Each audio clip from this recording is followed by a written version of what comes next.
Hey Theologians, I'm Laura from WIT, and in this video we're going to be studying how to do the interpretation step in OICA.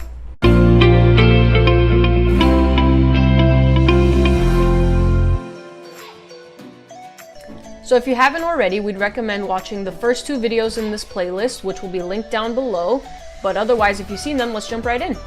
The key word for the interpretation step is study.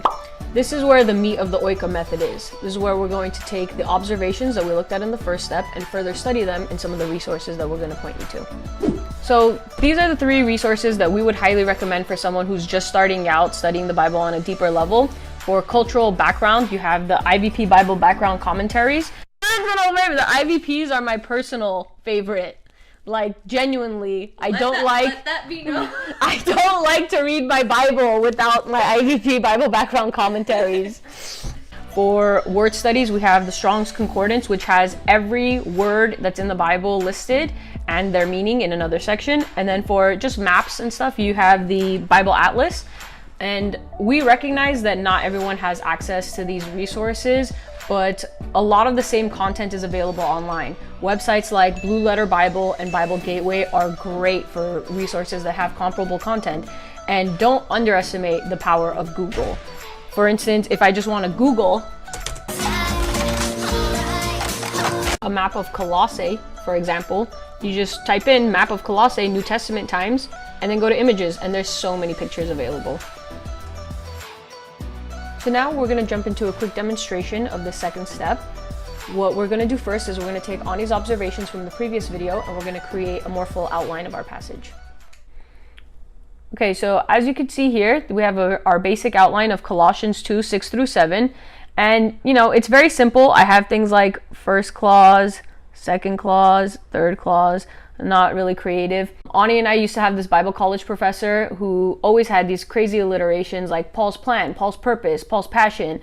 And you don't have to be, you know, that fancy. Stuff like first clause works just fine. Going into Ani's observations, the first thing she noticed was this word therefore right here. And what that tells me is that this section right here is connected to the rest of Colossians chapter 2. And we don't want to read Colossians 2, 6 through 7 in a vacuum. So right before and right after, Paul is talking about false teachers. So this section about walking in Christ is being contrasted by the false teachers who are maybe teaching differently or living differently. The next thing that Ani noticed was this pattern of received, so walk in him. This past tense, present tense that occurs in all three clauses. So we want to note that also. Now, so I have here past, as you can see, past tense, present tense, past tense, present tense, past tense, present tense. And with this last one here, we were unsure if overflowing with gratitude is consistent with the pattern or if it's a break in the pattern. So the significance of the pattern is recognizing the realities of each verse. Since you have already received Christ, so now you walk in him. It's not the other way around. It's not you're walking so that you received Christ. It's past tense, you received Christ, present tense, now walk in him. So because we were unsure about the word overflowing, we're going to now look at an interlinear. And a good website to use for that is biblos.com. So when you're at biblos.com, you just go ahead and type in the passage, Colossians 2:7, and then you come over here and you click on interlinear, and you'll see that the King James version of the word overflowing is abounding. And when you hover over this right here, it shows verb, present, participle, active. And that's important because it affects the meaning, because now we understand that overflowing with gratitude is a byproduct of being instructed in the past, or at least it ought to be. So moving on to word studies, Ani noticed the word established, and we're going to take a minute to study that a little deeper. Now you can do this using a Strong's Concordance or Blue Letter Bible. I'm just going to use Blue Letter Bible for ease sake, and so we can show you guys. So what you're going to do is you're just going to type in Colossians 2:7, click on this little tools button, then you go to the word established and click on G950. Then you'll scroll down and you'll see outline of biblical usage. It says to make firm, establish, confirm, make sure.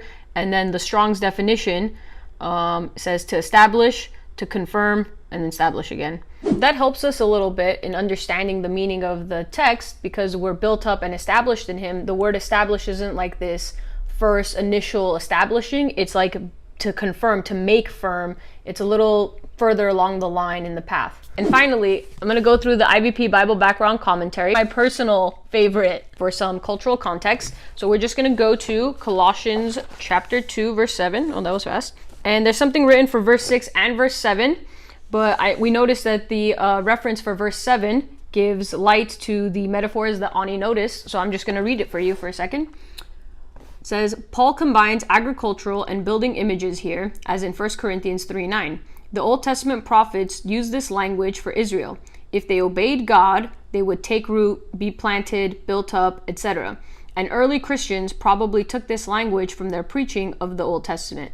And this is just significant because it helps give light to the fact that being rooted, planted, built up in Christ is directly connected to being obedient to God. To summarize everything that we've gone over in this video, we learned from the outline that our section is a response to the false teachers mentioned in the prior section. We also learned from the past-present pattern that God's saving grace in the past results in our present response to him. We also learned from the word study and the IVP research that the word established has a connotation of being confirmed and it's not new, and that it's directly related to being obedient to God. So you may have noticed that we didn't use any commentaries. We personally find it to be way more gratifying to put in the work ourselves and not run straight to a commentary. But with that said, commentaries are great. People get paid to make them, so you know that they're putting the work in. And you know, if I'm in a time crunch, I'm gonna use a commentary. And even if I'm not in a time crunch, I'm gonna refer to a commentary to double check my work and to, you know, get different perspectives. We realize that this is a lot of information, but that's just the nature of the interpretation step. You could spend 5 minutes here, you could spend 2 days here. It's really up to you. And if you would like future detailed videos on how to do a word study, how to do an outline, how to use some of the resources that we mentioned in this video, let us know in the comments down below. Like this video if you haven't already, and subscribe to the channel and click the bell for notifications. And that's it. Bye. Hey Theologians, I'm Laura from WIT, and today, nope. I get the giggles every time you turn the camera on, like the second you turn it on. Okay. So if you haven't already, we'd recommend... Okay.